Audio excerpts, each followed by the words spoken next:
what's going on in the world today, then you've come to the right place.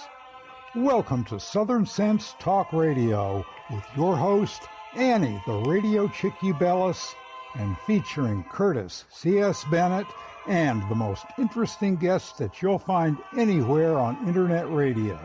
So sit back, relax, and remember, Southern Sense is common sense.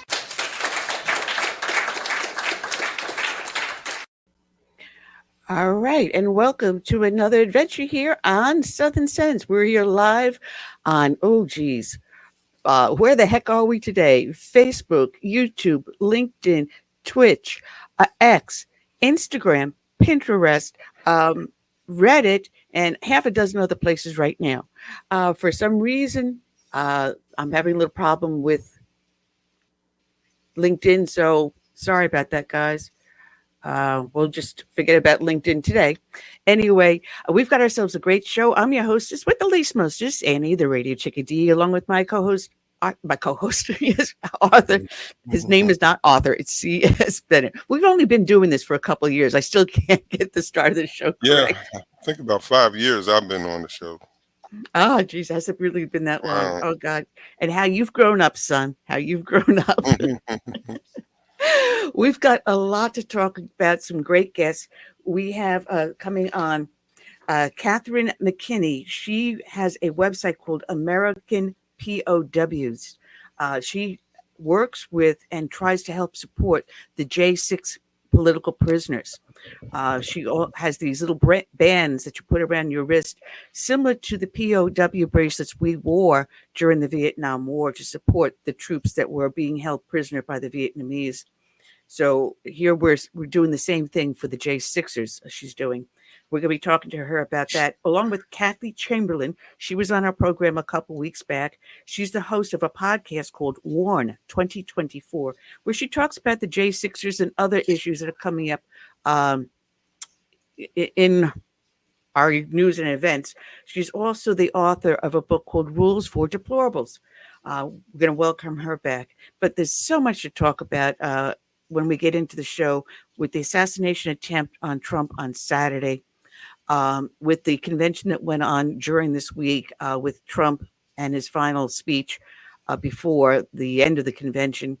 And then with Joe Biden calls for him to step out of the race. So there's a lot to talk about, a lot going on, and we're going to have a lot of fun anyway. Oh, yeah. And I wanted to mention that Beth Heath group, We Can Be Heroes, they're having Roger Stone and Lori Loomer up in Jacksonville on August the 2nd. That's Jacksonville, Florida, right? Right. They had to move the venue because of the fact that they originally had it at the university. It was scheduled for the University of North Florida. And of course, you have liberal students who would probably protest, and they were afraid of having, an incident or something. So they moved the venue. That's sad. That is sad. That is very, very sad that we as Americans can't have a conversation. And we're doing something to help veterans. I mean, that's not political. You've got veterans on all sides of the political aisle. That doesn't mean simply because you're a veteran that automatically you're a conservative. No. I know a lot of veterans that are diehard liberal Democrats, and yet they served the country they love. So what is their problem? I mean, I would turn around and I would have said, what the hell with it? We're going to do this anyway. And if you want to protest, we'll embarrass the shit out of you. Well, it's like last night when Trump was speaking. I just out of curiosity turned to CNN to see how they were covering it. They were, they had a picture, not of Trump speaking, not Trump, but his son Eric. And they were focusing on his wife, and they had the sound turned where you can't really hear it. And they had a panel discussion going on. So that's the way they can keep their people from hearing the truth. But say they covered the event. Well, that's why we call them the lamestream media, because you're not going to get the truth for something like that. And Morning Joe Scarborough, the Monday after the assassination attempt, CNN was decided that, they wanted to cover what was going on with the investigation and so forth. And they focused all on Saturday, Sunday, and Monday. And they said, well, listen, we don't want to have a huge uproar because this was the former president of the United States. We're going to give him respect. We're going to cover the assassination attempt and the investigation following it up. So we don't want to have a lot of blowback from people that, may say something that is off color, that's wrong. If you looked at the social network right after that, some of the comments were just so horrendous. One person posted, this guy had one job to do, just one simple job to do, and they couldn't get it right. Excuse me? Yeah. They're talking about taking a human life. So I will commend MSNBC for making that decision. However, Morning Joe Scarborough threw a temper tantrum, says, you ever do that again to me, I'm walking out. Well, goodbye, and don't let the door hit you in the ass, Joe. Yeah. Hey, one of my favorite commentaries passed away, Lou Dobbs. Yeah. I loved him.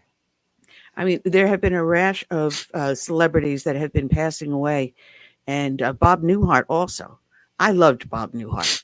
And just the wacky sense of humor, and just to find the littlest, tiniest things that make it just hysterical. And it wasn't something that poked political fun at anyone or anything like that. It was just good, clean fun. And we can't have that anymore. Suddenly, that's not allowed. Oh, no. We used to be able to sit down, and it didn't matter what your politics were, race, gender, color, creed. You could sit down and have a meal and have a conversation. So what, you may not agree on subjects all along, but hey, that's your opinion. Fine.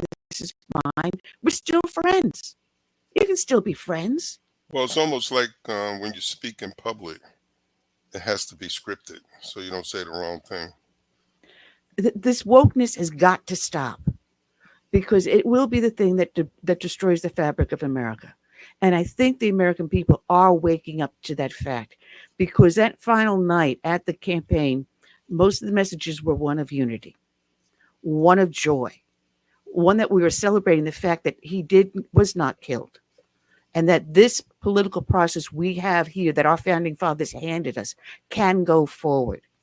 And as we talk about that, they seem to have convinced Joe Biden that it would be better if he stepped out of the race, considering his frail health, and let someone younger to step in. So it may be an open convention we're looking at. Nothing's set in stone yet, but it looks like Kamala Harris may get the nod from the Democratic elite. But there may be other people throwing their hats in, so which may make it an open convention, which is a good thing. They need that. They need to clean house and get fresh blood in there. I mean, we got to get rid of the nasty Nancy Pelosi's and, those that have been sitting there for the last 3 decades. Well, all they're going to do is they're just going to promote somebody else that shares their same views. Obama is not going to let any moderate take over the Democrat Party or the presidency. We'll wait and see. I will have my fingers crossed that calmer and cooler heads will prevail. But like I said, we have a lot to talk about. And those that are watching and listening on all the various places, and I said, yes, we are working up an Instagram. We did have it. Let's hit the play button. Yep, it's up on our website. For those that are listening, our website's very simple. It's the name of the show, Southern Sense as in Common Sense.net. And you can find us over there. We have a chat room open on that, as well as on Facebook and YouTube and Twitch and X and everywhere else. But those that listen to the show know that we do and dedicate each and every show to a fallen hero or heroes. They could be military, they could be first responders, or they can simply be an outstanding citizen that did something above and beyond to help bring this nation forward. And today's dedication is going to go out to Sergeant Nevada Krinkee of the Sheridan Police Department in Wyoming. His end of watch was Tuesday, February 13th of this year. And here's a video from YouTube, and It's an emotional day for the city of Sheridan, Wyoming, as they've gathered to honor the life of Sergeant Nevada Krinkee.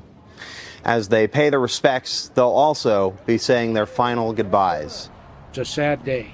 Sheridan lost a really top police officer and a bad incident here a couple weeks ago. We live in a small town where we think we're protected from these kinds of things. Ceremony. Something at the center of the day, stretching across town, hitting the center of the heart of this small Wyoming city. Our town and community is really saddened.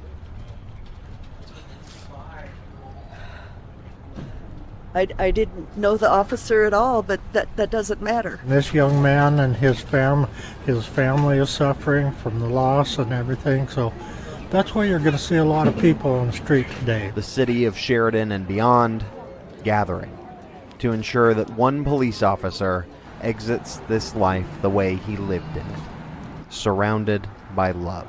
He said they expect over 1,000 officers to come in from out of state, so it's just what they do. And the cars just kept going and going, and everybody's talking about it, everybody's hugging each other. I mean, they're expecting not even everybody to fit at the funeral service, I mean, I think that's pretty special. The Sheridan community says just as Sergeant Krinkee protected and served, they'll make sure to return the service to those he leaves behind, following the example of selflessness that he set. His family's going to be taken care of. Sheridan will be there for him. I just hope that the community, rallies together. I think myself, like every other person here in Sheridan, expresses our deepest condolences to a young family, and especially a family with a baby, just getting their life started. It just brings us all together, and that's Sheridan. Sorry. Marcus Kakova, MTN News.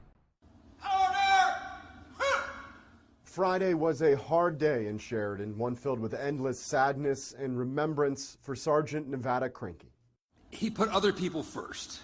That was a popular theme in front of almost 2,000 family and friends, with many more watching from afar. Your presence today affirms Nevada's legacy.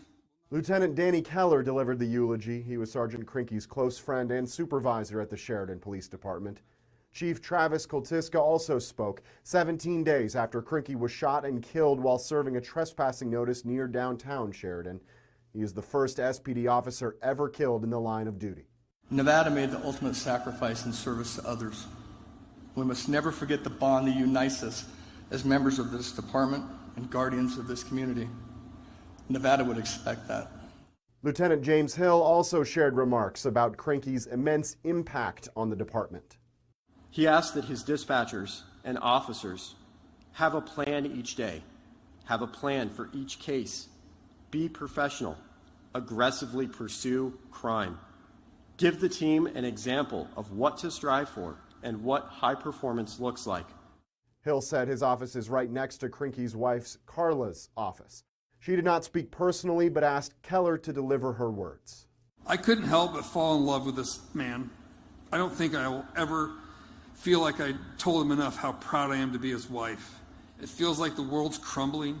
I'm lost, and I don't know if I will ever be able to find my way back without him. And yet, I still can't believe how lucky I am to have known him. Powerful, from a now widow and single mother to their infant daughter, Bella. Krinkee is also survived by 5 siblings, including sister Kenzie, who he was closest with, Kenzie also having words read on stage. Having Nevada in your life from day one as your protector, your mocker, your cheerleader, your coach, and best friend is more than one moment. And I wish I had more moments. He deserved more moments. But I am so grateful to have gotten those we did. A feeling shared by all as they continue to memorialize 33-year-old Nevada Krinkee. Casey Conlon, MTN News.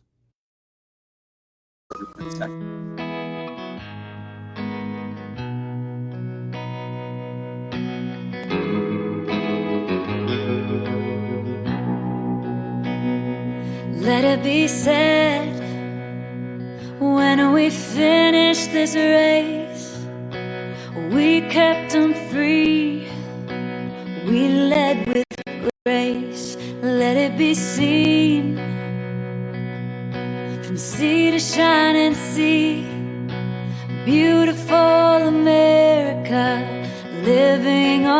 legacy. Oh,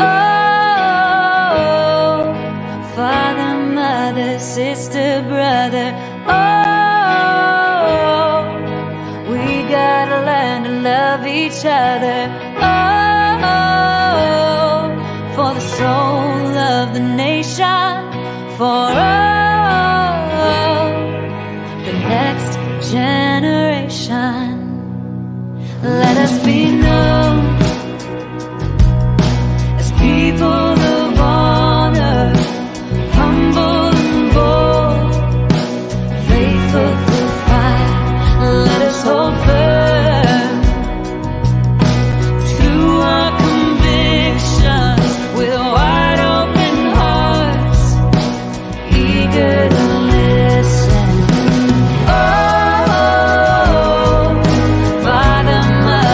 Sister, brother, oh, we gotta learn to love each other. Oh, for the soul of the nation. For the next generation.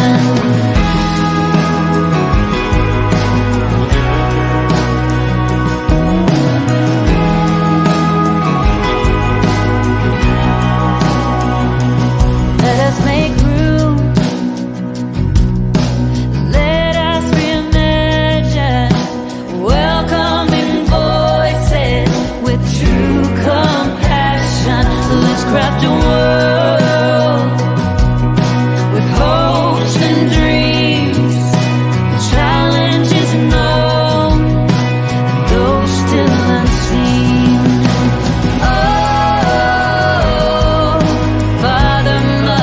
Sister, brother, oh, we gotta learn to love each other. Oh, for the soul of the nation. For the next generation.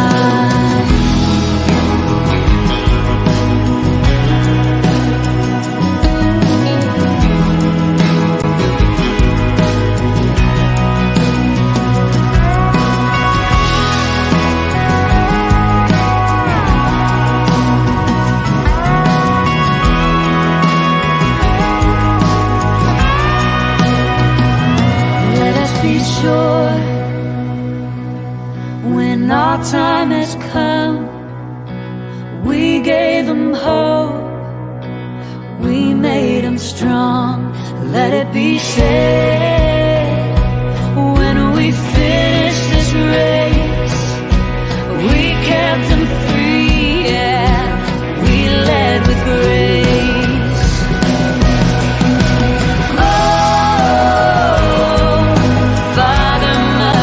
Sister, brother, oh, we gotta learn to love each other. Oh, for the soul of the nation. For the next generation.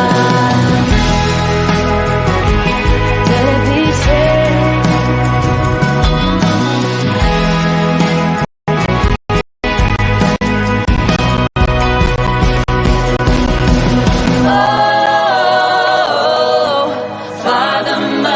Sister, brother, oh, we gotta learn to love each other. Oh, for the soul of the nation. For the next generation.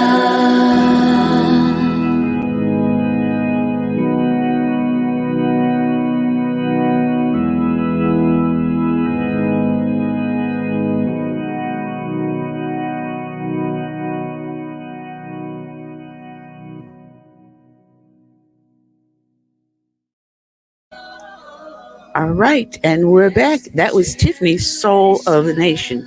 And God bless her for letting us use that every week when we do our dedication. I'm your hostess with the least mostest, Annie, the radio tickety Ubellis, along with my co-host, C.S. Bennett, who is an author too. Check out Curtis. What are you up to? 29 books now? 30. See, I lost count. I lost count. Yeah, Oh, man. I'm working on 2, and they should be out in the fall. Oh, excellent, excellent. It looks like we got our first guest in early, so if she doesn't mind, and if she's all set up, we'll bring her on. And welcome back to the show. She takes a swig. I hope that's vodka or something in there. Oh, no. No, I've got too busy of a day today and tomorrow. But. Well, welcome aboard, Kathy Chamberlain. She's the host of the podcast Warn 2024 and the author of the book Rules for Deplorables. And she is a reformed liberal. So, yay, welcome to the good side of things. Flaming liberal, as I like to say. California flaming. Yes. How's it going? Good. How are you guys doing? Oh, just ducky. We got this new format, finally got it down. I finally have it running on my homepage. So if people are interested, they can go to southernsense.net and join in the chat room over there. Have it now up on Instagram. Whoa, I'm graduating. As well as half a dozen other places. But there's a lot to talk about. I mean, we started with the debates. And it was the call to say, okay, Joe Biden, something's wrong here. Maybe we should look at some alternatives. And there was New York Times editorial opinion piece calling for him to step aside in the race immediately after the debates. Then everything quieted down for a little while. And then we come up with Trump's rally in Butler, Pennsylvania last Saturday. And oh, gee, the world turned on its head that day. Holy cow. From that point on, it's just gotten worse for Joe Biden to the point where now, last night at the convention, it was announced that this weekend he may decide to withdraw from the race. Things are happening fast and crazy, Kathy. Yeah, they sure are. And so much news is coming out now that it's really hard for them to deny that this was not a setup. Now I just saw a new photo of the water tower there in the background that looks like it's got a human being crawling on it. Is that the second shooter? So there's just, it's all coming out so fast and furious. But there are, as you probably know, a couple of facts that have been determined, and that is that there was about a 30-minute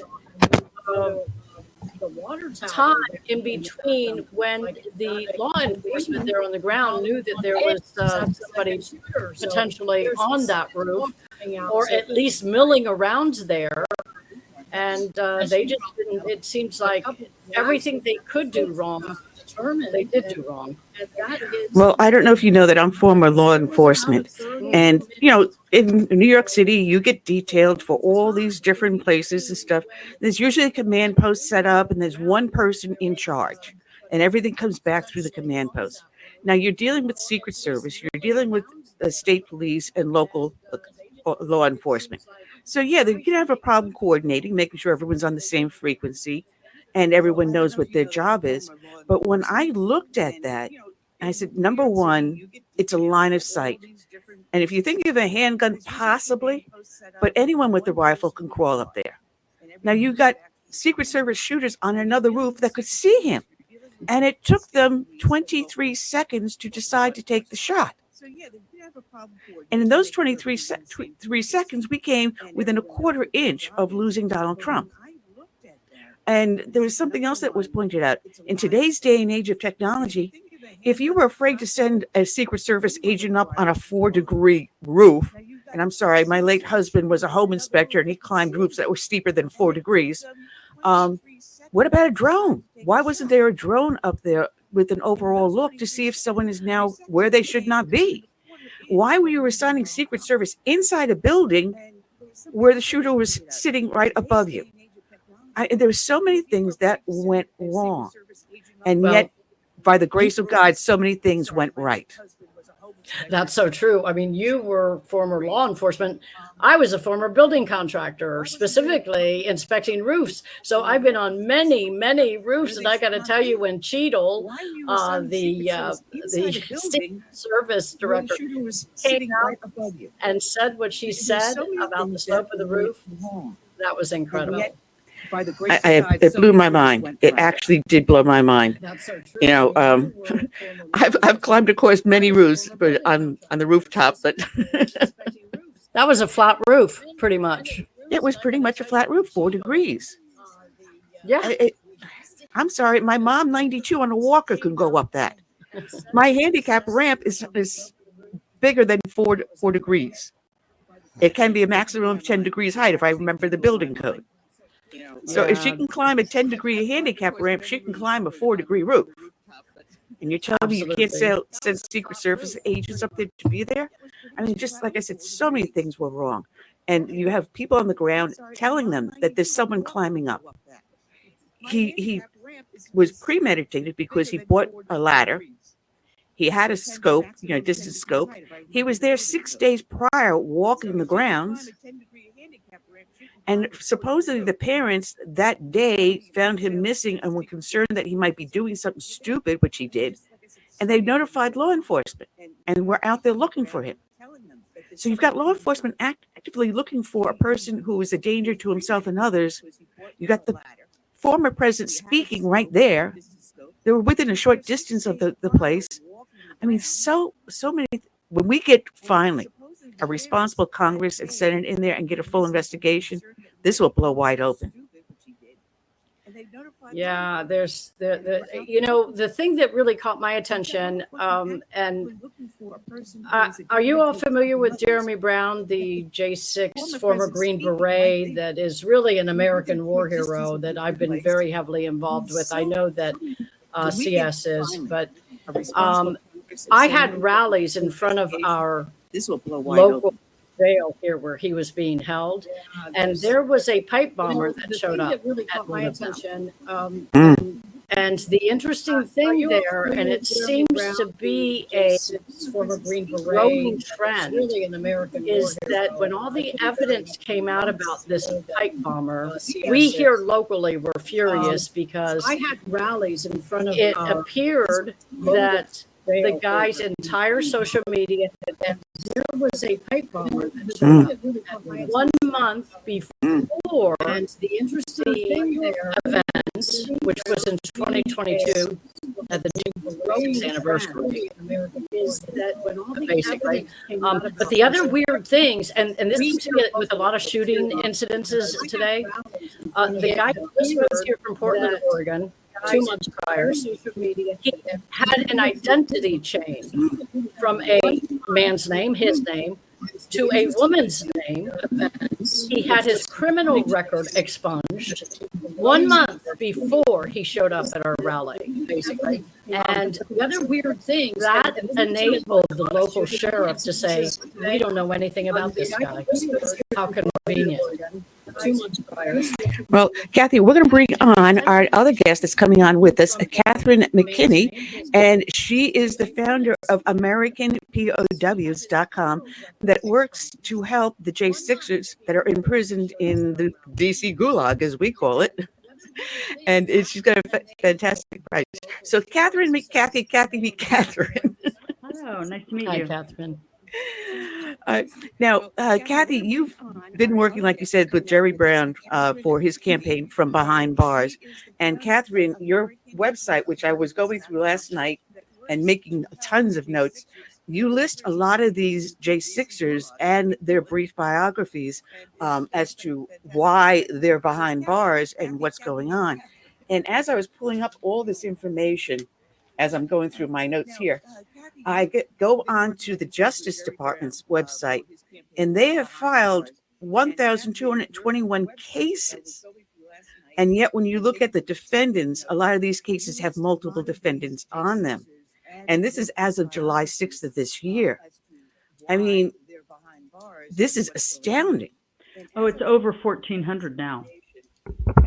It's over 1,400. Can you hear me? Yes, we can. We can. Yeah, so it's about 1,450, and they are actually accelerating their efforts to indict and imprison as many as possible. It started because they wanted to frame, they wanted to label President Trump as an insurrectionist. So J6 was basically a setup. Can you hear me? Yes, we can. We can. Yeah, so it's about 1450. And so they are actually accelerating. There was Antifa in the crowd, but more importantly, there were FBI in the crowd. As many as possible. Clay Higgins, a congressman from Louisiana, an independent. I don't know why I'm getting an echo, but I'm. Are you getting an echo too? I'm going to take this off. Can you hear me? Yeah, we can. I don't know where an echo would be coming from. I think it's like reverb. Like I can hear you better actually without the headphones.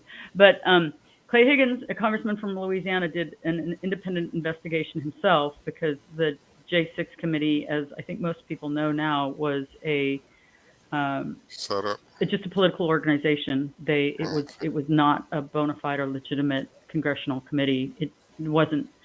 The Republicans were not allowed to put their own people on it, and they destroyed, exculpatory evidence. They, of course, they destroyed all of everything they had when the committee closed last year. So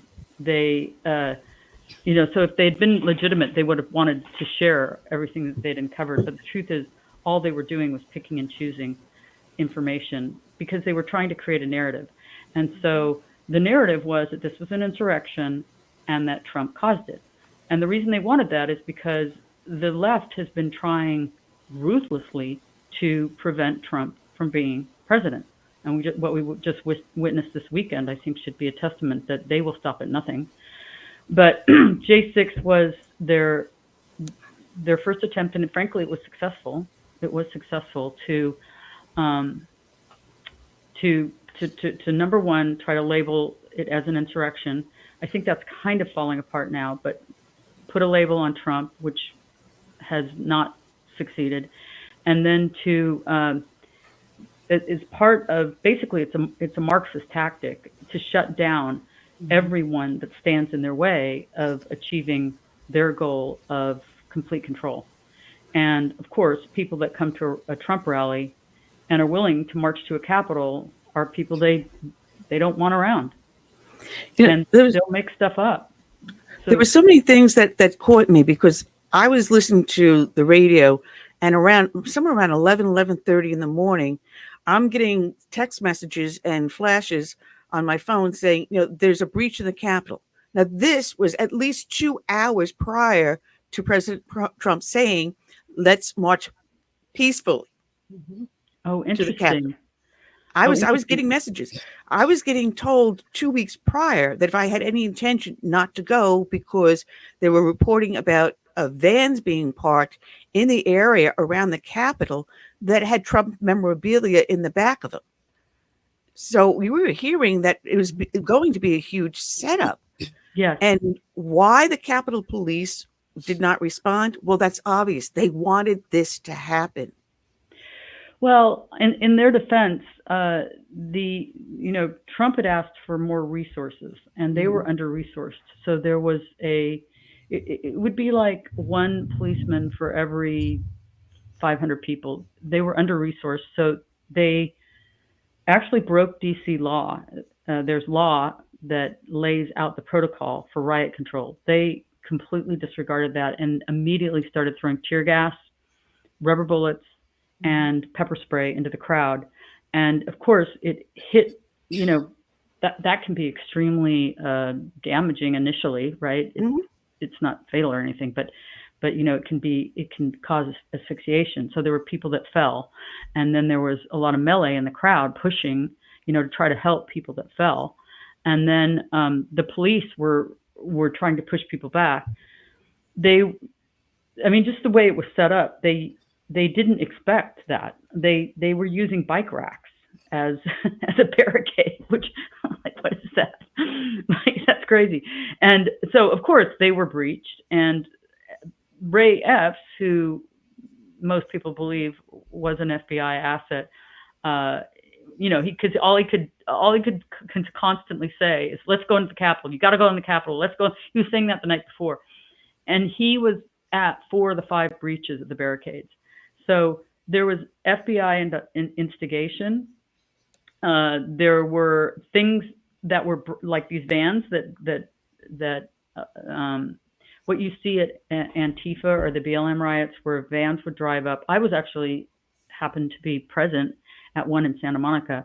They drive up, they don't have anything on their license plate, and people pour out, almost all dressed in black, and they have things with them, implements. And in this case, there were witnesses, people I know, that went to the rally, J6, and they said that they brought out this big bag of things that would help them break the windows of the Capitol. So, of course, all of this was placed on the rioters. And if you read some of those stories, you'll see that they were charged, almost all of them were charged with assault, but they were pushing back. There was a reaction to, and so now there's plenty of video evidence of that. You have like documentaries like J6, A True Timeline, and it is mostly police body cam as well as user video, because as we know, the Capitol, the J6 committee didn't want to release any of the internal video, but you can kind of see moment by moment what's happening. And the police even said at one point, we've been set up, because they were overwhelmed and they were just trying to keep these people out.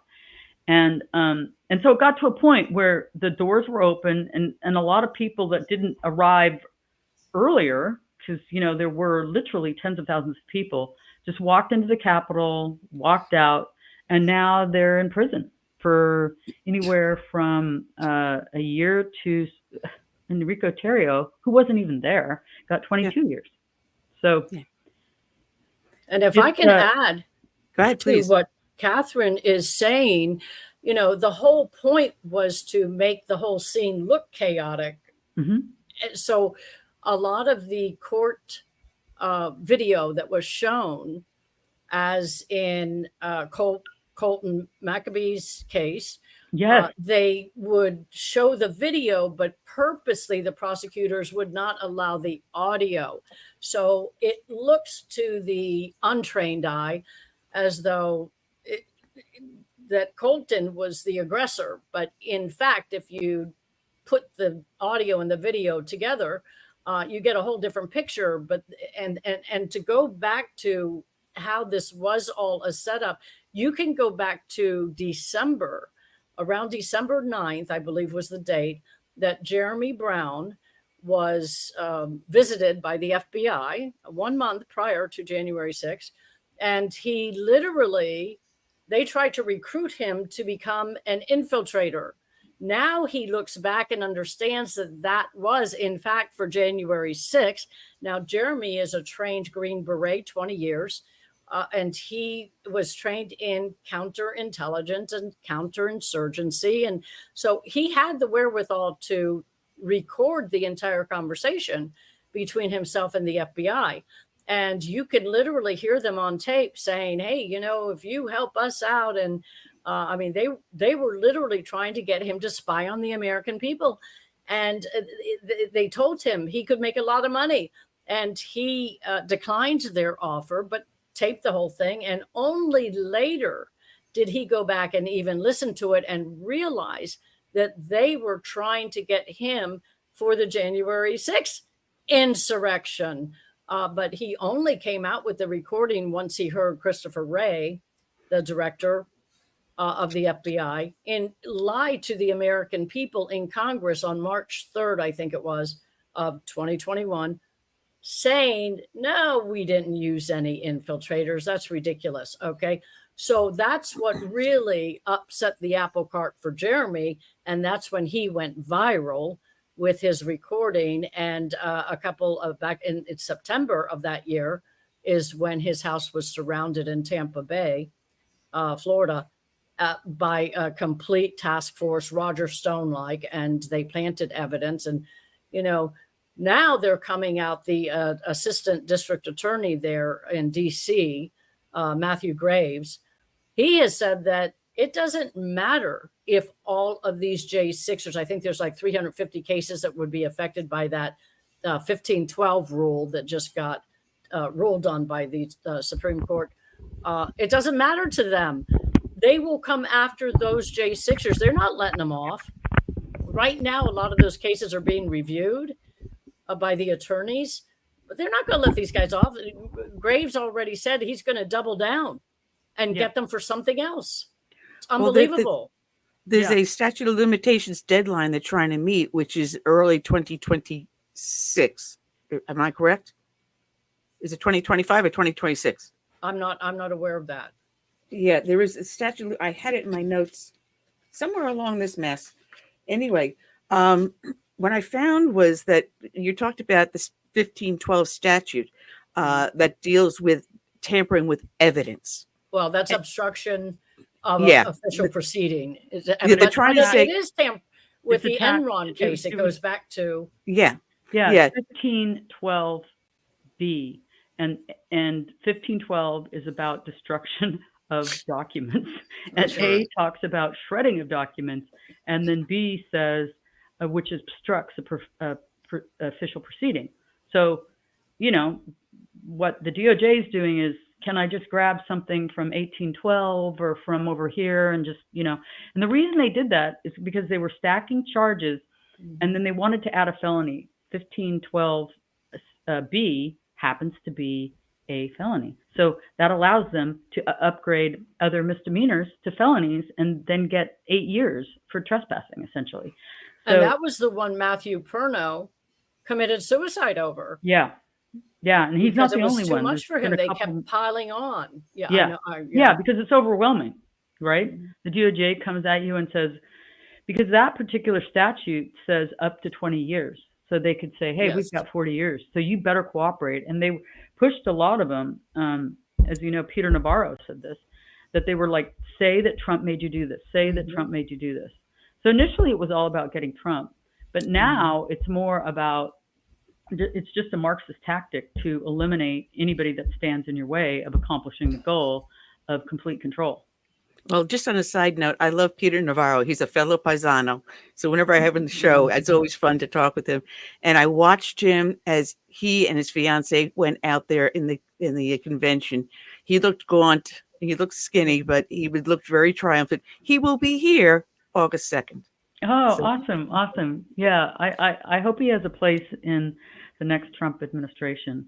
Oh, he will. Yeah, and he basically went to prison because he refused to say to implicate Trump. Yeah. Well, just look at how they tried to make an epic thing out of January 6ers. But what about Portland that burned all summer? I mean, you had the vice president saying, I'll help bail them out. Yeah, exactly. Mm-hmm. And the thing is, I've been told, well, those were states. That was state crime, and this was a federal crime. Okay, so it was D.C. But the problem is that something similar had happened in I believe it was 2020, when, do you remember the BLM/Antifa went to the White House? They burned that church across the street. Lafayette. And Trump didn't even go into hiding. Do you know what happened to those people? Nothing. Absolutely nothing. Right. It's the law for thee, but not for me. Right. And that's just what we're facing. And what got me was the stacking of the charges. And I recall whenever I made an arrest, you go into the ADA and you sit down and you put down all the charges you think that would be applied. And the ADA would say, well, we can get them on just this and that, and we're going to toss the rest. In this case, I'm finding that they do the exact opposite, where they're being arrested and you give one or two charges, but then the ADA or the DA turns around and is stacking and stacking and stacking. Mm-hmm. And I went through a lot of those documents last night and today on your website and on the DOJ website. And I was just astounded that how they were charging these people. One guy goes in with another one, and because he was carrying a flag and a skateboard, they were saying this flat board with orange wheels. It's a friggin' skateboard. All right, it's a skateboard. Call it for what it is. And someone knocked over a couple of garbage cans. They stooped down and picked up the garbage and put it back in the can and then quietly left. But they had charges stacked against them. Another guy goes to videotape the place, and I look at it, and there's 3 separate times he's being charged with the different crimes, but some of them overlapping for being in the Capitol, just videotaping. And I'm looking at them, and I got a thunderstorm coming in. Oh, great. So if you hear a loud clap behind me. Anyway, I was reading it and reading these things, and it just completely blew my mind on what is being done to these people. And Right. we've had Jake Lang on it. Now, I'm just curious, what is going on with Jeremy Brown? Is he still behind bars or is he out? What's going on? Yeah, he's still he's actually waiting for his appeal, but he's behind bars. He hasn't even gone for his DC court case yet. They did the same thing to him. Basically, they come in with these innocent sounding misdemeanor trespassing on Capitol grounds, and in his case, they judge shopped. So in DC, there the DOJ went through about 4 or 5 judges until they found one to say, okay, I'll sign off on you getting a search warrant for this guy way over in Tampa, Florida, for trespassing. And then they surrounded the home, and the rest is kind of history. But he got 7 years behind bars for things that they supposedly found in his home. I mean, it was just incredible. I went through the whole trial. I saw firsthand everything that was unfolding, the way that they hide exculpatory evidence, the way they twist things in the courtroom to make it sound. I mean, I knew the story, and even I was sitting there thinking, wow, is he guilty? Knowing full well he was not. It's just incredible. They've got it down. So that's why, for me, when all these charges started piling on Trump, I had people saying to me, oh, this is great. Now they'll get the truth out. He'll get all the evidence out about the stolen election or the J6 thing. And I just laughed and I said, no, he won't. They're not going to let him, because they practiced almost with all the J6ers with their trials. So Jeremy is serving right now in Citrus County Jail here in Florida. And I believe his appeal is September 3rd. Hopefully this is going to all come out. And as they say, the victor always has the history written for them. And I'm just praying that we're the victor in this spiritual war, because otherwise generations to come will believe that all these J6ers were truly insurrectionists, and Trump too. I don't think so. This is a Marxist coup. It really is. And there's 4 stages, but each stage, as we see, in Russia, Venezuela, Cuba, China, each stage requires control of information, which you could do, right? You could do it in 1920. You could do it in China, even that, they put basically firewalls around any of their social media sites or what have you, or news sites. That doesn't exist here. And they tried really, and they were accomplishing it until Elon Musk bought Twitter. And of course, independent media like Southern Sense is just, it's all this information everywhere. So what we saw in the pandemic, of course, was this is the worst virus in the world, and we're all going to die, and we've all got to hide under our beds and wear masks, and of course, get the vaccine, because the goal, I think, was a vaccine passport, which was a step towards a central bank digital currency, to have digital control of every human being. But what happened was the information started getting out, right? So it just started to not. And what we see now is that we laugh, right? When people say, oh, the virus came from a bat, we think, were you in a time capsule? What happened? No, the virus did not come from a bat. It was probably purposely released. The vaccine was not safe and effective. I mean, every single pharmaceutical company has now come out with kind of slight admissions, either myocarditis or this or that. In other words, it's not 100% safe and effective. It's actually dangerous, and particularly for younger ages. And there's so many doctors now coming out, I'm sure you're aware of that are saying, I'm so sorry, because I see the damage this has wrought. No, you make a lot of really big points. Anyway, so now, right, 4 years later, I guess, the light is everywhere. Yeah. So I feel the same thing will happen regarding the J6 situation. Yeah, it has to come to light. You were mentioning COVID, and that's very funny, because at the time COVID broke out, I had 2 friends of mine serving as missionaries in the Wuhan province. And they were telling me as early as October of 2019 to buy masks, surgical gloves, and make yourself hand sanitizer, which I was doing in 2019. Wow. So we knew, and it occurred just before the Chinese New Year, which that is when the Chinese travel the most, around China itself and around the rest of the globe. That is their Christmas holiday, basically, the New Year. That lasts all month long.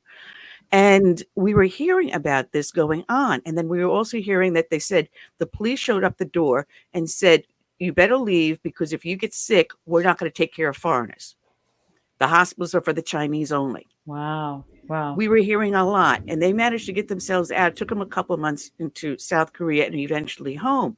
So even within the communist China, word is able to get out. But here, it's harder to control our voices.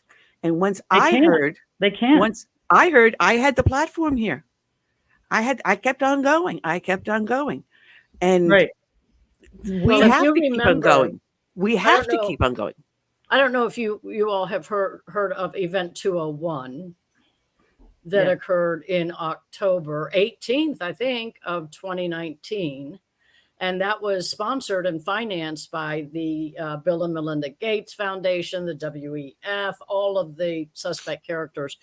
And they put together basically a simulation of what would happen if a big global pandemic occurred. And to a T, it was weird because I wrote about it back in 2020 in April, just 2 months after everybody was really kind of hearing about COVID. But I found out about this, and what struck me is that everything they said happened in this simulation, and they were all professionals, the Johns Hopkins University and whatever. How we would wear masks 6 feet apart, the PCR testing, everything occurred just as they said, except one thing.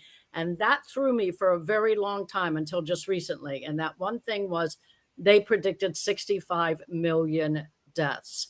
Well, now we're up to, supposedly, according to the life insurance actuaries around the globe, 35 million deaths. So now I see 65 million as a real possibility. Is that COVID or COVID plus the vaccine? Because I have a feeling that that was definitely plus the vaccine. The vaccine, no, COVID didn't create that number of deaths.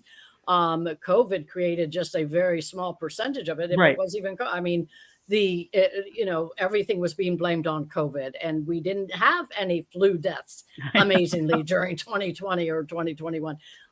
So it's definitely from the vaccine or from all of the piling on COVID as being the cause of death. Right. If you got shot in the head and you had COVID, then it was a COVID death. Yeah. Right. Well, my husband passed away in 2021. And the first thing I did, I made sure the death certificate did not have COVID on it. I have, and he did not have COVID. I just wanted to make sure, because if it did, then the hospital would get X amount of extra money per body labeled with COVID, which was another scam. Right. And here we're coming now with the J6ers. And again, they're trying to control the information, control the narrative, craft the story to control the populace. And what I was reading in some of these biographies was actually really astounding. And when reading also in the descriptions, because Catherine, what you're doing on your website, which is AmericansPOWs.com, you have a bio and a story behind each picture. And I found time after time after time within the crowd, these FBI, some of them finally dawned on them that the guy that they bumped into was one of those FBI informants. Suddenly, a can of tear gas or a fire extinguisher would appear. Yeah. And here they're in a melee. They're being pushed by police. They haven't done anything wrong, but all of a sudden they've got tear gas. They've got rubber bullets. They've got batons. They've got the bicycle racks. They've got the barricades being pushed against the people. I'm sorry. We didn't do anything wrong. We're here to come to the Capitol steps to talk. And Right. suddenly now they're being attacked. What is the most common thing you humanly will do? You fight back. Right, right. And Or some of them defend. honestly were invited in, right? The doors were open and the police were saying, come on in. And one fellow, Larry Brock, he was recently released to a halfway house. He was an Air Force lieutenant commander. He served in two tours in Iraq and Afghanistan, and he was an airline pilot. And of course, they slapped him with the multiple misdemeanors and then 1512 C2. So it was felony. He lost his license. He went to prison for, even though when he went to the Capitol, by the way, what Clay Higgins has found is that there were FBI agents dressed as Trump protesters in the Capitol waiting, because the Capitol is like a maze. It was, you're not going to be able to just walk in and go to Nancy Pelosi. I've been there. I've been in the tunnels. Yeah. But that's what they were there for. Oh, come with me. Come on. They would act like, come on. We're going to go to Nancy Pelosi's. We're going to go to Mike Pence's office, so that they would get quickly to the right offices to create the narrative. And he went to, I'm trying to think if it was Pence or Pelosi. I think it might have been Pelosi's office, but he was saying, everybody, let's be peaceful. Let's not. Oh, is that the one that he did? Personal stuff. This is not okay. He had the picture taken behind the desk with his foot up on the desk, and the picture was taken by this guy Alib for Getty, and he made a mint on the photograph, and the poor guy went to prison. Just for a photograph, for posing for a photograph. Yeah, he was duped. He was duped 4 or 5 years. Yeah. Parading is one of the misdemeanors. Well, and I was there, and I had reached where the platforms are. I was with 4 other women, and it was so beautiful and peaceful and wonderful. And everybody, as you've heard, singing and praying, and Trump supporters they leave a whole area cleaner than they found, it. But the thing that got us to turn around was all of a sudden, out of nowhere, came the smoke bombs. Yes. Thank you. Yeah, right. And oh my gosh. And then I saw people running down past us that were their eyes were completely watered, and that's when you knew we were being fired on. So it went from complete calm to complete chaos in a matter of seconds.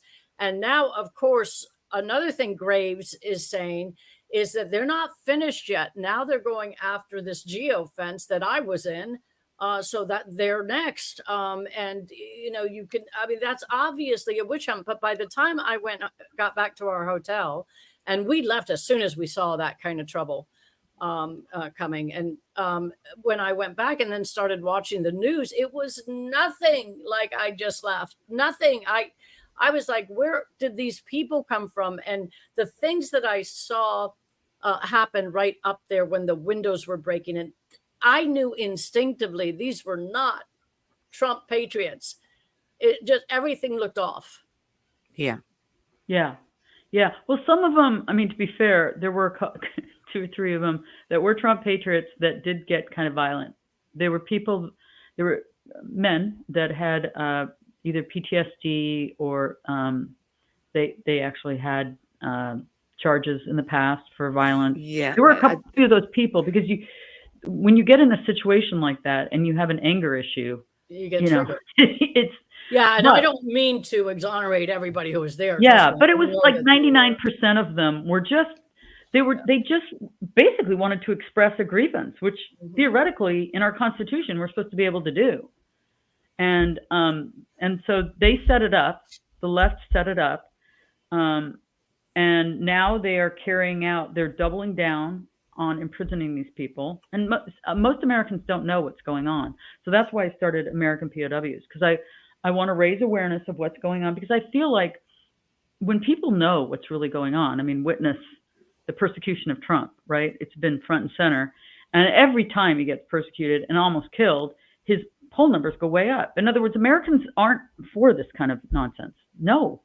So the idea is adopt a J6er. You can buy a bracelet, you get the bracelet, and then you get their story, and there's a QR code, and it will take you to their page on the website, and you can get updates on what's going on with them. So Kudos that was the to you, idea. That by the way. I yeah, went to your website, Catherine. because It's awesome. And we had actually thought like 3 years ago about the POW bracelet. It's brilliant that you followed through on that, because that really has been needed. It looks like you did a lot of research on your website. So I was real happy to see that. Thank you. For yeah. But it's very dynamic, right? So it's hard to keep up with, because there are people being released and imprisoned, more being imprisoned. When I started, it was like 200 people in prison, because I'm only doing the people that are in prison. And now there's 240. So they're doubling down. And you'd think, why? Like, their goal of labeling Trump didn't work. But it is part of the Marxist tactic to try to eliminate anybody that disagrees. And obviously, most of these folks were clearly people that were going to take action, that wanted to express their grievance. So they're like, let's take them out. The interesting thing, though, I think it's going to have the opposite effect. I think when Trump gets back in office, he's going to pardon all of them. I hope so, because he'll look at each case, but most of those people will be released. I have no doubt. I hope so. Well, one, I hope the election is. I hope it is too big to rig. I'm concerned about what they're going to do, because I know I've studied the Marxist techniques, and the first mantra is that the end justifies the means. So they believe what they're doing is wonderful. So if you have to break a few eggs, I mean, lie, cheat, steal, murder, and people say, oh, that's exaggerating. No, at the end of the 20th century, Marxism had killed 110 million people between Mao and Stalin. It makes Hitler look like a walk in the park, really, right, compared to the brutality of Marxism. Marxism is incredibly brutal, and it isn't racist. It will come on anyone, the way that Nazism was, against the Jews. It's anyone that disagrees or becomes an impediment to their goal of control. Well, and that's why I think we all have to really be concerned, because they're in power. I don't believe it was a lone shooter this weekend. I believe they were behind it. I was discussing this morning because I was thinking, what if they had been successful? Now, I believe that God's hand was there. Yes. But what if they'd been successful, would there have been as much focus on what really happened? I'm not sure there would be. That's not intuitive, right? We wouldn't. But if you remember, when JFK was assassinated, everybody was so focused on, oh my gosh, what's going to happen? Because you're so in shock. It would have been, Republicans would have been scrambling at the convention, and I actually think there wouldn't be as much attention on what really. Now there's so much, because we're like, they're not going to stop. I don't think they're going to stop. I don't know if it'll be another assassination attempt. No, that but might be the too timing. But look at the timing of it. Just days before the convention, to throw the entire convention into disarray. It was a deliberate timing, and the fact that the parents were looking for him and reported to police that he was going to be a problem, and nothing was said or done. Why wasn't the Secret Service at the rally notified? Why were they pulled off the roof where the kid was on, specifically that one roof? I mean, there's a lot of questions. Why were the female Secret Service agents that were assigned were from behind desks? They were not field trained for this. Right. And if you do body security like this, you have to train and work as a single unit, and that's not something you do overnight. That takes weeks and months to get the team to be completely cohesive. And they were a full head shorter than the person that you're supposed to be bodyguarding. No, your full body must cover the individual. And what really ticked me off, the one female comes down, she goes to holster a weapon on a hip that doesn't have a holster. The holster was on the opposite side hip. I'm sorry. First thing you know, before you even put the gun on, is which hip your gun's going to be on, and how to holster it and not holster it quickly and safely. Right. She didn't even know which hip her holster was on. I'm sorry. That's not a trained outside agent. There's been some briefing or something to Congress, and Josh Hawley broke it this morning that he was told that they weren't Secret Service agents. They were Department of Homeland Security agents that they dropped in, and it wasn't his regular team. We saw his regular team at the RNC, which are big men surrounding him. I want them around me. I'm sorry.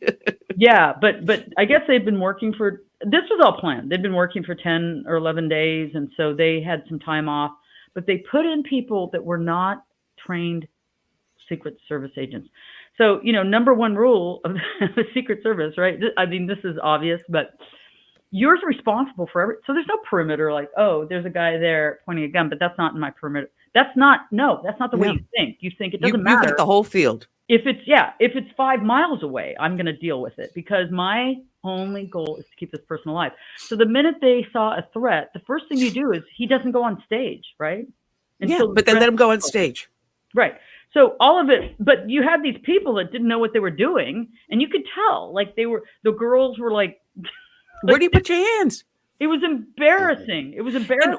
It looked like one of them in the photo. You see, she ducks down, so he's exposed from the shoulders up. So I'm sorry. Wait a minute. You're supposed to be protecting the body. Yeah. Well, I know the Democrat convention is coming up in another week or two, and they still have a problem. They still have 3 people standing in their way. One is Trump. They try to get rid of him. One is Joe Biden, and one is Jill Biden. And we know Joe got to go. He's in their way. I think they'll figure out a way to get rid of him. But then they've got the Kamala problem, right? Because she polls lower than he does. Yeah. Well, there's 2 things. Jim Clyburn, who's the senator here from South Carolina, has already publicly last week said they will endorse Kamala Harris should he drop out. Basically, he's saying, Joe, you're going to have to go. You need the black vote. We're giving it to her instead. Basically, he handed them that. So and the donors as well are being handed over. Future Forward, which is the largest PAC, already closed the bank account. Said if Joe's on the ticket, we're not giving you any money, not one single dime. They closed the bank. And you're finding other PACs doing the same thing. And you're hearing calls now from areas like Chuck Schumer. That's a huge stab in the back. There's now talk that the Obama camp has already said we're letting him know that we're not happy. He's got to come off. You're hearing now rumors from the White House itself that his family is making plans for him to drop out of the race. So family, who's the family? Hunter and Jill? Yes. Yeah. Well, I'm sure they're negotiating. If I had to guess, they're negotiating. Sure. In other words, how much do they get? Full pardons for all of them, right? And I don't know how that works. I don't know if you can pardon someone before they're indicted. I don't know how that works, but I'm sure Joe will want that. But think about it. What most presidents do, in fact, everyone I can think of in my lifetime, they go off and they do something else. They do speeches for $500K a pop. They bop around. They're celebrated everywhere they go. Look at Obama, and write a book. There's nothing like that for him. He can't knit together 4 sentences, so there's no speeches. So the money train of influence just ends. It's over. Unless they give it to Jill. They anoint Jill. Let me add that she loves the spotlight. I think but she has nothing to say. Like the wife of the I don't know. Would you go pay to see her talk? I don't know, but I wouldn't pay to see me talk. on the pardon issue, I believe Gerald Ford pardoned Nixon, and he hadn't been convicted of anything. And they were speaking about that Trump should have pardoned himself and his entire family before he left office. So I have heard that. I don't know how true that is, but I just want to address something that Catherine said about Marxism. And Obviously this is war to them by any means necessary, right? We've heard that many times. But this goes way beyond that. This is the Marxists are just the useful idiots that are making sure that all of this works according to the globalist plan. And the globalists cannot afford to lose this. They're not finished with Trump trying to get him out of the way yet. No, they're not. Because the globalists have like hundreds of trillions of dollars at stake, and the control and the power. So once the globalists get their control, if they are successful, the Marxists are just in the way. And they've been promised an awful lot of stuff to make the globalist plan come to reality with all of the, of course, climate change excuses and everything. But I think, at that point, that's the real danger, is what the globalists have in mind for our planet. Well, Catherine, the steps, like we see it in China, that as soon as the leader is now in power, those that helped him into power are suddenly now his focal point of destruction. Absolutely. We saw it with the Red Guard. We saw it with the intellectual elite. So all these blissful idiots, the Antifa, the intellectuals, the college professors and everything, they are the intellectuals, the artists, the writers. They're going to be the first ones to go. They're going to be in the line of fire, and then they're going to feel how we feel. And there's going to be no one there to defend them because they defeated us. Right. Well, because and you'll know, because they'll go from being the useful idiots to the useless idiots. And when that happens to them, they are outraged and indignant. It's like, I did all this for you. They're the first ones in any kind of communist country or Marxist. They're the first ones that get taken out because if Joe Biden, the useful idiot, who's now become a useless idiot to them, if he fights this much harder, they're just going to take him out. They're the first ones to go because they're the most indignant, because they realize they've been duped all this time, and they did the bidding for people who were not loyal to them at all. Right. I agree with all of that, but I will say, as a Christian believer, I wasn't quite sure where God was on this, and I felt like I would be sure November 5th, because we might be under judgment. Maybe he'll, you read the Bible, maybe he'll let us be destroyed. So I didn't know, but after Saturday, I saw the hand of God. He saved his life. And so my response to all of the things that they can throw at him is, but God. And it is like a movie. I feel like we're watching history unfold. Yes. People will be reading about this period of history for decades, if not centuries. And which side will they be on? Which side? This is a whole test, in my opinion, from God. We're being tested. Now, we know in the end who wins, but there's a whole lot of destruction ahead. Yeah. But I believe that we're already seeing that. I believe he's going to win. Yeah. Oh, he's going to win. We see it in the Bible. I mean, that there's no doubt about that. But Trump. Trump. I think Trump's going to win. I'd be shocked if we get to a point where we actually have an election. I've been very heavily involved with the election integrity process here in Florida. And I got to tell you, I mean, nothing's changed. Nothing, except that now we have these. We're still using Dominion. We're still using Dominion voting machines. Can you believe that?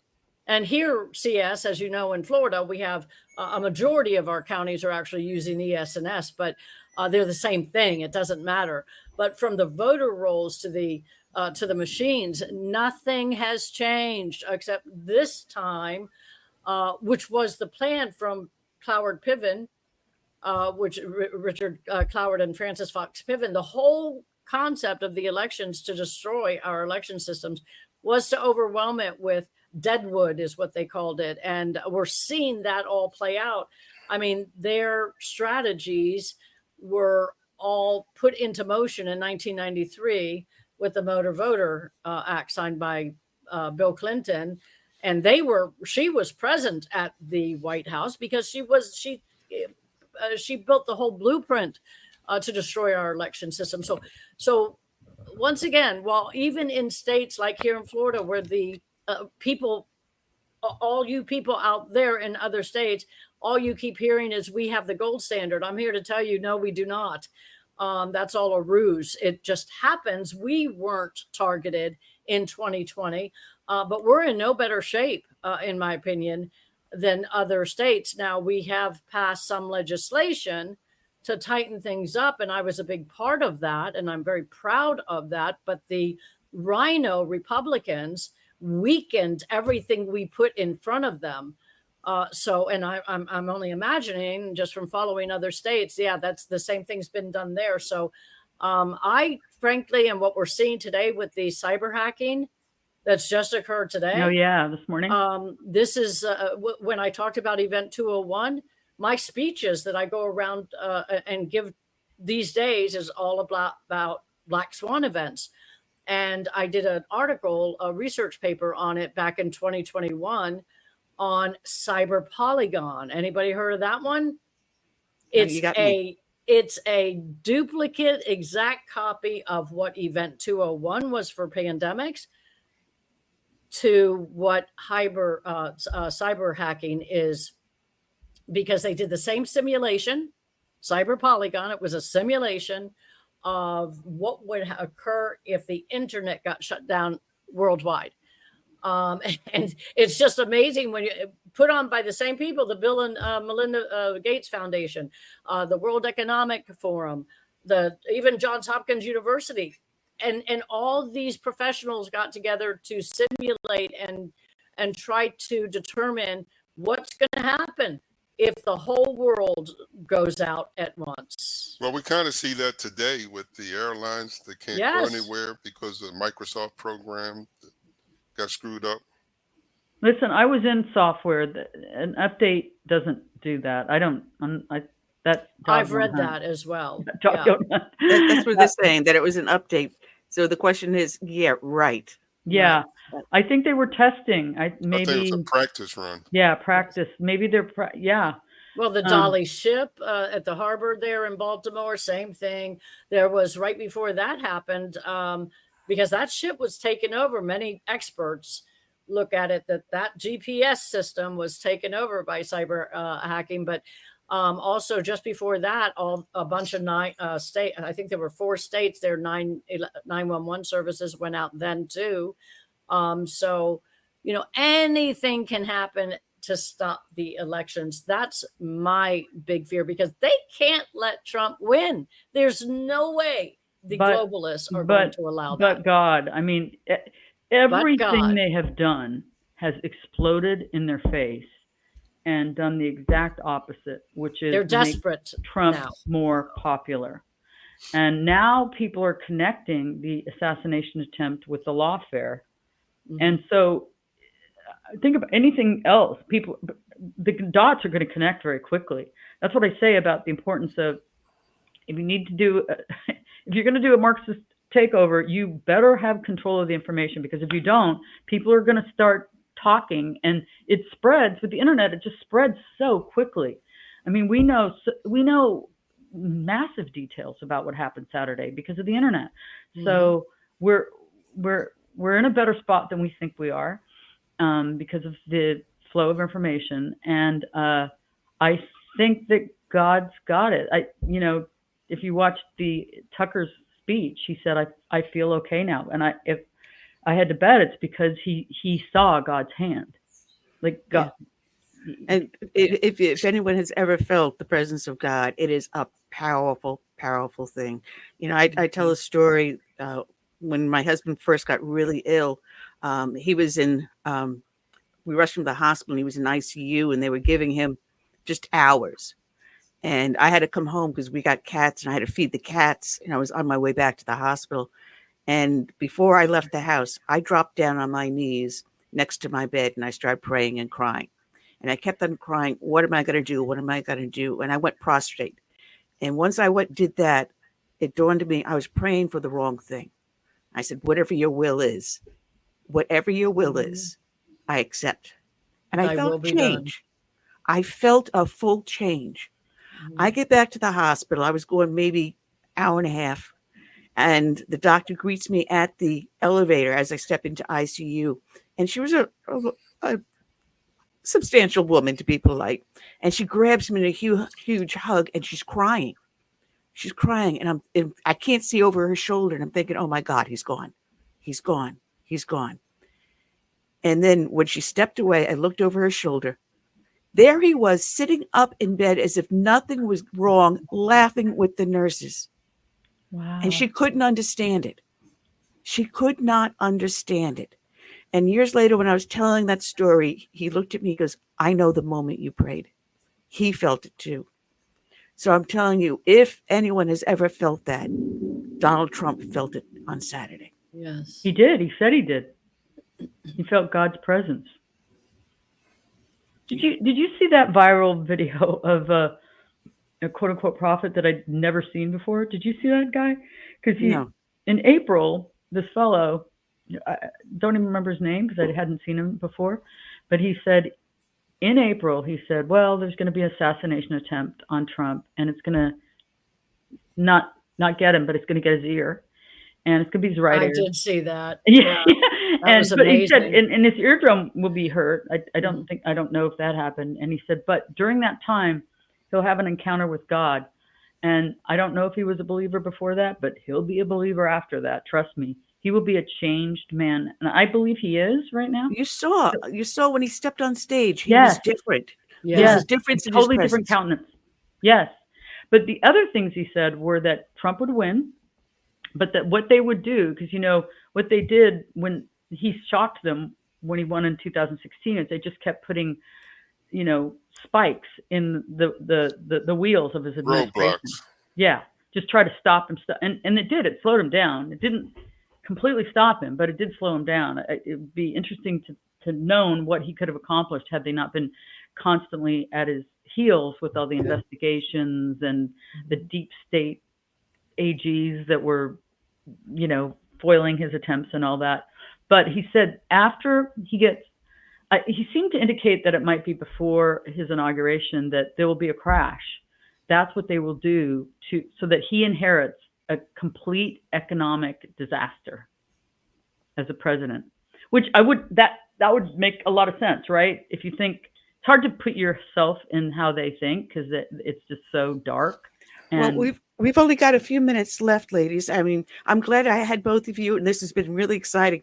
I had tons of notes here for doing all my research, reading all the stories that you posted up there. I went through them one by one. I also went into the court documents and was looking at the indictment documents with the photos as evidence.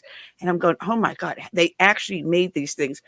And then charging them as domestic terrorists. So they were denied their constitutional rights of an attorney, speedy trial, and so forth. But what I was going to try to say is that we have to do this again. I have here at the end of the show the Justice for All video where Donald Trump does the what is it, the Pledge of Allegiance as they sing the Star Spangled Banner. So I want to end the show with that. And I want to thank you both for joining us.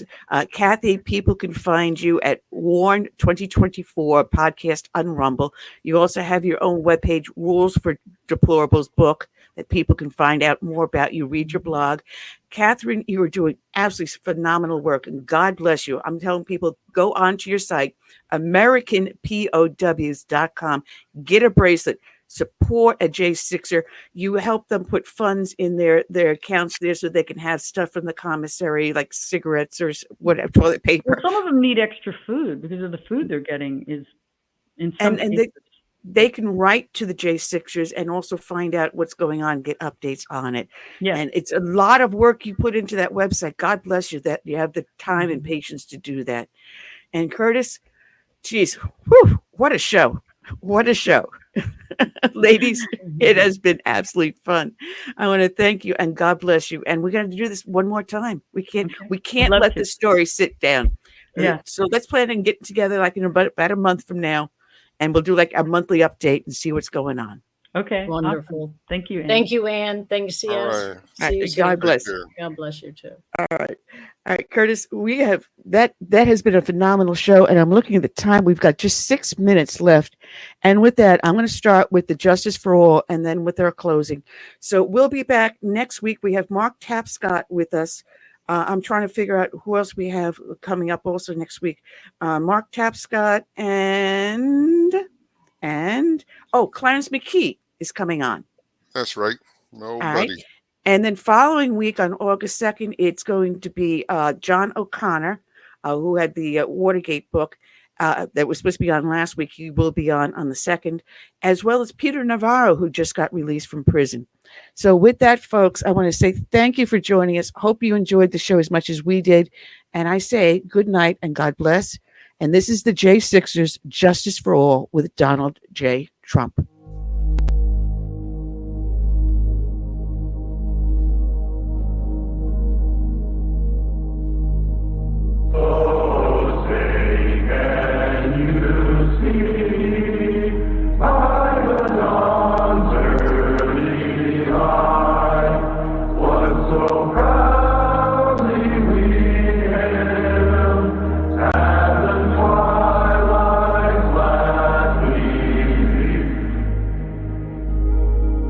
I pledge allegiance to the flag of the United States of America. Whose broad stripes and bright stars through the perilous fight, o'er the ramparts we watch, words so gallantly stream. And to the republic for which it stands,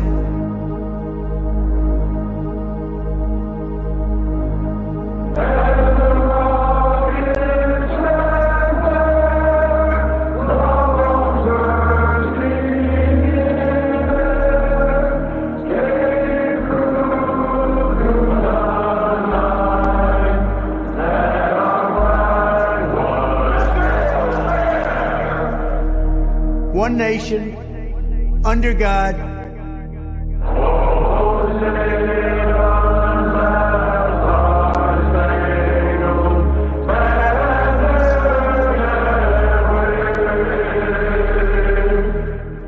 indivisible, with liberty and justice for all.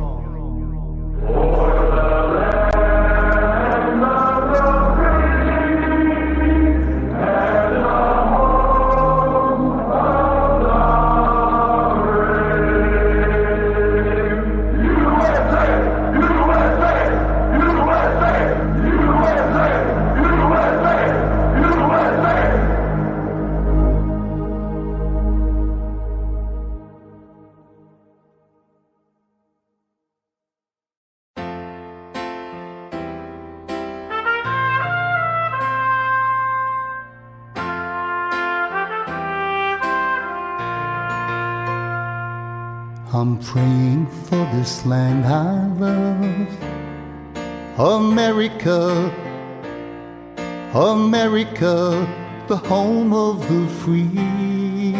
But there are people making plans to change America.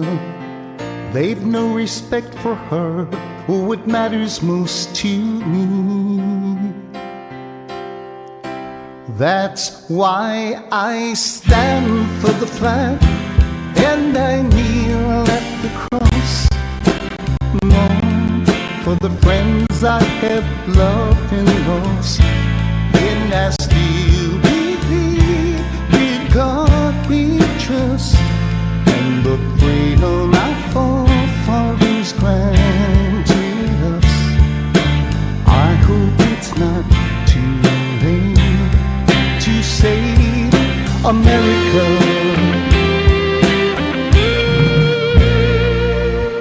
Do you hear our battle cry across America? We've got to rescue her. You know it's up to me and you to see the truth behind their lies. Don't change America. God bless America and the red, white, and blue. That's why I stand for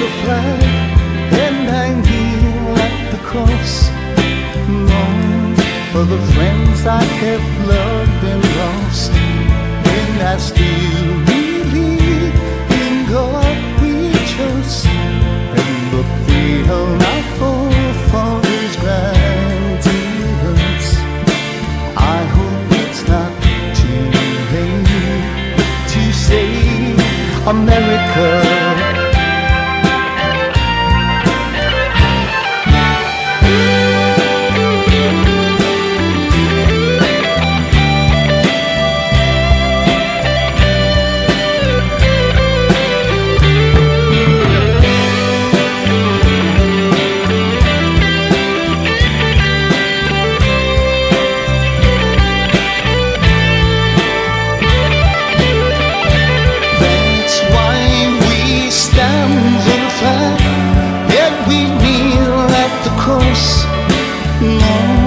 For the friends we have loved and lost, and we still believe in God we trust, and the freedom our forefathers granted us.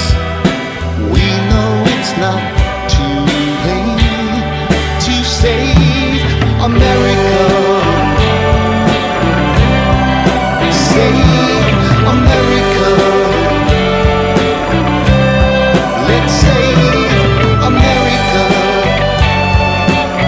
Together we can save America.